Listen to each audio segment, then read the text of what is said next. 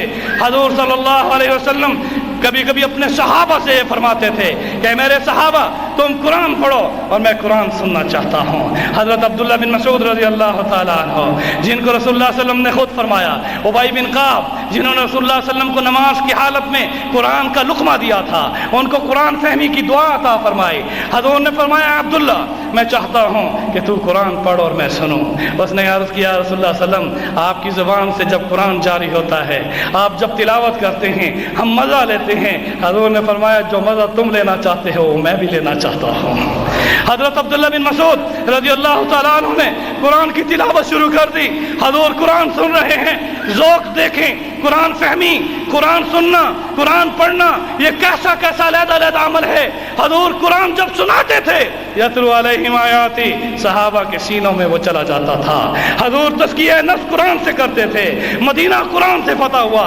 حضور نے مدینے والوں کو سب سے پہلا تحفہ اپنے جانے سے پہلے جو دیا وہ قرآن کا تحفہ دیا۔ ان انصار نے جنہوں نے بیعت عقبہ کی تھی، جہاں پر بڑے شیطان کو کنکریاں ماری جاتی ہیں، اس مینا کے اندر جب بیعت عقبہ ہوئی، انصار صحابہ کرام نے اسلام کو قبول کیا۔ انہوں نے عرض کی یا رسول اللہ صلی اللہ علیہ وسلم ہمیں آپ کوئی ایسا صحابی دیں جو مدینے میں ہمیں قرآن سکھائے، جو مدینے میں ہمیں، زور سے کہو کیا سکھائے؟ قرآن سکھائے۔ حضور ابھی مکہ میں ہیں، مدینہ نہیں پہنچے۔ حضور نے حضرت مصعب بن عمیر رضی اللہ تعالیٰ عنہ کو، ایک صحابی رسول ہے، ان کو اور حضرت عبداللہ بن ام مکتوم کو جو کہ نابینا صحابی ہیں، دونوں کو مدینے بھیج دیا۔ کہا ہے نابینا تو اپنی زبان سے قرآن پڑھ، اور اے بینا تو ہر ہر گھر میں دستک دے۔ جب یہ دونوں پہنچے مدینے کے ہر گھر پر دستک دی گئی، نابینے نے قرآن پڑھا، پورا مدینہ اسلام میں داخل ہو گیا۔ کہو اللہ اکبر۔ میرے دوستوں اور بزرگوں، اس طرح یہ بات ذہن نشین کر لیں، قرآن پاک کا یہ حق ہے کہ رمضان المبارک میں آپ قرآن پاک کو پڑھیں۔ قرآن پاک اللہ کی وہ کتاب ہے جو رمضان المبارک میں نازل ہوئی ہے، اسی کی وجہ سے رمضان کو فضیلت حاصل ہے۔ اور اللہ رب العزت نے قرآن بھی ہمیں عطا فرمایا تو وہ شافی عطا فرمایا، مہینہ رمضان عطا فرمایا وہ بھی شافی عطا فرمایا، اور جو رسول عطا فرمایا وہ صاحب شفا عطا فرمایا۔ کو الحمدللہ ہمیں رسول وہ ملے جو ہم سب کی کیا کریں گے؟ بولو زور سے کہو میرے دوستو، شفاعت کے آپ اور ہم قائل ہیں یا نہیں؟ دونوں ہاتھ اٹھا کر کہیں گے اللہ ہمیں رسول اللہ کی شفاعت عطا فرما۔ ہم رسول اللہ کی اس فیض سے جو کہ امت میں بانٹا جائے گا، ہمارے پاس کوئی عمل نہیں۔ اے مولا کریم عز و جل، تو نے ہمیں ایسے نبی کی امتی بنا دیا ہے جس نبی کو وہ مقام دیا جسے کوثر عطا فرمائی، جسے شفاعت کا حق عطا فرمایا، جسے مقام محمود عطا فرمایا، جو صاحب براق ہے، جو صاحب معراج ہے، جو نبیوں کا سردار ہے، امام الانبیاء ہے۔ مولا کریم تو نے بڑا کرم کیا، ہمیں اس امت میں سے بنا دیا۔ اب ہم سب کو تو رسول اللہ کی شفاعت بھی عطا فرما۔ اس کا تقاضا یہ ہے کہ اپنے دلوں میں کس کی محبت آنی چاہیے؟ بولو زور سے کہو، رسول اللہ کی محبت کو اپنے دلوں میں پیدا کرو۔ میرے دوستو، یہ عمل یہ رسول اللہ صلی اللہ علیہ وسلم کی ایک سنت ہے۔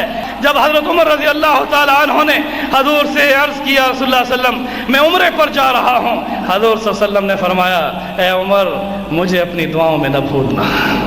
رسول اللہ صلی اللہ علیہ وسلم جو کسی امت کے لیے دعا بھی کرتے تھے، اپنے آپ کو کیوں یہ آپ نے سنت عمل پیش کیا؟ ہم تو دعاؤں کے محتاج ہیں۔ آج امت دعا کو چھوڑ چکی ہے۔ یہ مہینہ دعا کا مہینہ ہے۔ افطاری میں بیٹھے تو کیا کریں؟ بولو ذکر ہو، دعا ہو، جس وقت کرو، چاہے وضو میں ہو یا وضو میں نہیں ہو، چاہے کوئی جنبی حالت میں بھی ہے، عورت حیض کی حالت میں بھی ہے، نفاس کی حالت میں بھی ہے، وہ بھی عرفات کے میدان میں دعا کر سکتی ہے۔ دعا کا کرنے کا حکم ہر جگہ پر موجود ہے۔ اس لیے افطاری کے وقت کون سا عمل کرنا چاہیے؟ بولو باجماعت نماز کی ادائیگی کرو، تہجد کی نماز میں اٹھو۔ حضور صلی اللہ علیہ وسلم نے فرمایا کہ جب رات کو میری امت کا کوئی فرد نماز کے لیے کھڑا ہوتا ہے، امت سوئی ہوتی ہے اور اس امت میں سے کوئی بندہ نماز کے لیے کھڑا ہوتا ہے، تو اللہ فرماتے ہیں کہ سلو باللیل والناس نیام، کہ لوگ سوئے ہوئے ہیں تو عبادت کر رہا ہے، فرشتوں گوار ہو میں نے اس کو جنت عطا کر دی ہے۔ اس لیے تہجد کی نماز وتر کی نماز کے بعد بھی پڑھی جا سکتی ہے، باجماعت وتر جب تراویح کے بعد آپ پڑھ لیں تو تہجد کی نماز بھی پڑھ سکتے ہیں۔ یہ مسئلہ بھی ذہن نشین کریں کہ وتر در حقیقت تہجد کے بعد پڑھنا افضل ہے، لیکن جب باجماعت وتر آپ کو تراویح کے ساتھ مل رہے ہیں تو باجماعت نماز کا ثواب انفرادی نماز سے بولو افضل ہے۔ اور اس کے بعد جو بھی وقت ہے رات کا، اگر کوئی شخص حرم میں ہے وہاں طواف کر رہا ہے، طواف کے بعد کی 2 رکعات کیا ہیں؟ واجب ہیں، وہ 2 رکعات واجب پڑھے گا۔ اس طرح سے اگر کوئی شخص مسجد میں جا رہا ہے تحیۃ المسجد پڑھ سکتا ہے، کوئی شخص نماز توبہ پڑھنا چاہتا ہے نماز توبہ پڑھ سکتا ہے، کوئی شخص صلاۃ تسبیح پڑھنا چاہتا ہے صلاۃ تسبیح پڑھ سکتا ہے، تہجد پڑھ سکتا ہے۔ نفل نماز فجر کی نماز کے بعد سے طلوع آفتاب تک نہیں پڑھی جا سکتی، نفل نماز عصر کی نماز کے بعد سے غروب آفتاب تک نہیں پڑھی جا سکتی۔ ہاں قضا نماز فجر کی نماز کے بعد بھی پڑھی جا سکتی ہے، قضا نماز عصر کی نماز کے بعد بھی پڑھی جا سکتی ہے۔ میرے دوستوں اور بزرگوں، میں کتنے اور کیسے مسائل آپ کو بیان کروں۔ بعض لوگوں نے مجھ سے ابھی بھی کچھ سوالات کیے، میں نے کہا میں خطبے میں اس کا جواب دوں گا، لیکن وقت کی قلت کے پیش نظر میں زیادہ تشریح میں نہیں جانا چاہتا۔ میں صرف 5 منٹ یہ لوں گا کہ روزے میں کن چیزوں سے روزہ ٹوٹتا ہے۔ جو شخص قصداً قے کرے اس کا روزہ ٹوٹ جائے گا، اگر خود بخود قے آ جائے تو اس سے روزہ نہیں ٹوٹے گا۔ اس طرح سے اگر کوئی شخص جان بوجھ کر کھانا کھا لے تو اس کا صرف روزہ ٹوٹے گا نہیں، بلکہ اس ٹوٹنے پر اس پر قضا بھی آئے گی اور اس پر کفارہ بھی ہوگا۔ اور کفارے میں یہ بات ذہن نشین کر لیں کہ جو شخص جان بوجھ کر روزے کو توڑتا ہے اس کے لیے 60 دن متواتر اسے روزہ رکھنا پڑے گا۔ ایسے دنوں میں روزہ رکھنا ہوگا جس میں عید کے دن وہ نہ آئیں، کہ جن میں عید کے دن روزہ رکھنا مکروہ ہے، منع ہے، حرام ہے۔ جیسے عید الاضحیٰ کے دن روزہ نہیں رکھا جا سکتا۔ اس طرح سے عید کے بعد، عید قربانی کے بعد اسے پھر 2 مہینے کے مسلسل روزے رکھنے ہوں گے۔ ایک روزے کے توڑنے پر کفارہ کتنے مہینے کے روزے ہیں؟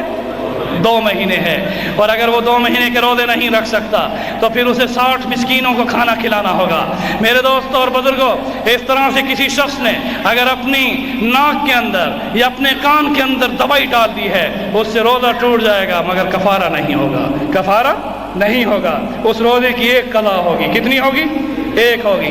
کسی شخص نے وضو کیا اور کلی کرتے وقت اس کا پانی منہ کے اندر سے، حلق سے اندر سے داخل ہو گیا، اب ایسے روزے کے ٹوٹنے پر کفارہ نہیں ہے، اس پر کیا ہے؟ قضا ہے۔ قضا کا حکم کیا ہے کہ اس روزے کے بدلے میں ایک روزہ رکھنا ہوگا۔ اس طرح سے اگر اس نے جماع کر لیا اور وہ اس کی بیوی حلال بیوی ہے لیکن جماع روزے کی حالت میں یہ منع ہے اور اس جماع کے کرنے پر اس پر 2 مہینے کے روزے مسلسل ہوں گے، یا پھر اگر وہ نہیں رکھ سکتا تو 60 مسکینوں کو کھانا اس کو کھلانا ہوگا۔ کتنے مسکینوں کو؟ 60 مسکینوں کو کھانا کھلانا ہوگا۔ روزے کی حالت میں سرما لگایا جا سکتا ہے، روزے کی حالت میں سر پر تیل لگایا جا سکتا ہے، روزے کی حالت میں غسل کیا جا سکتا ہے۔ مسواک کا استعمال رسول اللہ صلی اللہ علیہ وسلم کی سنت ہے، روزے کی حالت میں مسواک کیا جا سکتا ہے کہ روزے کے ساتھ آپ مسواک کیا کریں۔ رسول اکرم صلی اللہ علیہ وسلم روزے کی حالت میں اپنے دانتوں پر مسواک فرمایا کرتے تھے۔ اس طرح سے اگر بھول چوک کر کسی نے کھانا کھا لیا ہے تو اس کا روزہ نہیں ٹوٹا، بلکہ رب کی طرف سے اسے یہ ایک انعام ملا ہے، اور ایسے انعام پر اسے شکر بھی کرنا چاہیے کہ اس بھول پر اس نے کھانا بھی کھایا اور روزے کا ثواب بھی پایا۔ اس طرح میرے دوستوں اور بزرگوں، جہاں تک انجیکشن لگانے کا سوال ہے، مسل میں انجیکشن لگایا جا سکتا ہے۔ جہاں تک غذائیے کے انجیکشن کا سوال ہے کہ جس میں غذا معدے میں پہنچتی ہے، ایسی چیز جو جوف معدے میں پہنچائے، ایسا جو معدے کے اندر کوئی چیز پہنچ جائے اس سے روزہ ٹوٹ جائے گا۔ اگر کوئی شخص ایسا مریض ہے کہ اس کے سر میں درد ہے، آج کل مسل کے انجیکشن ایسے موجود ہیں جس سے کہ بروفن کے بھی اور مختلف اور ایسے انجیکشن ہیں کہ جس سے اس کا درد ختم ہو سکتا ہے، تو وہ اس انجیکشن کو لگا لے اور اپنے روزے کو مکمل رکھنے کی کوشش کرے۔ میرے دوستوں اور بزرگوں، یہ احکامات ہیں جن کو آپ عمل میں لانے کی کوشش کریں۔ مسواک کا عمل روزے کی حالت میں یہ مسنون عمل ہے، رسول اکرم صلی اللہ علیہ وسلم نے اسے کیا ہے۔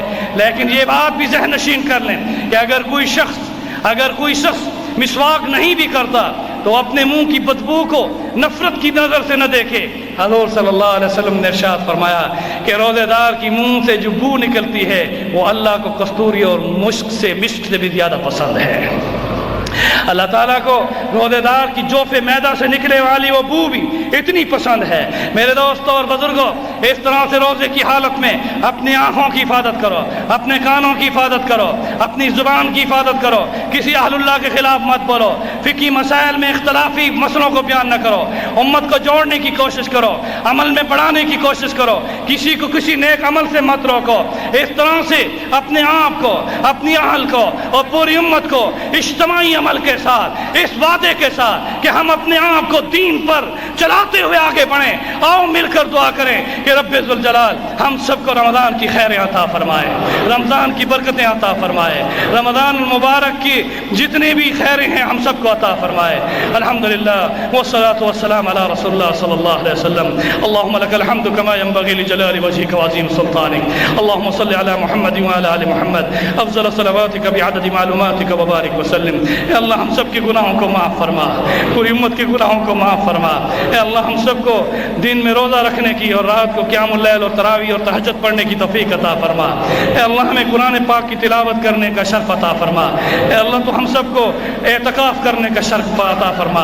اے اللہ تو ہم سب کو بار بار مقبول مبرور حج اور عمرے کرنے کی توفیق عطا فرما۔ اے اللہ تو رمضان المبارک کو ماہ صیام و قیام کی برکات کے ساتھ ہمیں منور فرما دے۔ اے اللہ تو ہم سب کے والدین کی مغفرت فرما، ہم سب کی بیوی بچوں کی مغفرت فرما، ہم سب کے بہن بھائیوں کی مغفرت فرما۔ اے اللہ تو پوری امت کی مغفرت فرما۔ اے اللہ تو راتوں کو آواز لگاتا ہے، کوئی ہے مغفرت کا طلبگار کہ اس کی مغفرت کر دی جائے۔ اے اللہ تیری اس آواز پر ہم اس وقت مصلی پہ کھڑے ہوں اور تو فرشتوں کو گواہ بنا کر ہمیں معافی کا اعلان کر رہا ہو۔ اے اللہ اس مجلس کو جو ہاتھ اٹھائے بیٹھے ہیں، یہ جمعے کی گھڑی ہے جس میں تو مستجاب الدعا وہ گھڑی بھی عطا فرماتا ہے۔ یا اللہ وہی گھڑی ابھی اسی لمحے میں عطا فرما دے، ہم سب کی مغفرت فرما دے، ہم سب کے والدین کی مغفرت فرما دے، ہم سب کی بیوی بچوں کی مغفرت فرما دے، ہم سب کے بہن بھائیوں کی مغفرت فرما دے۔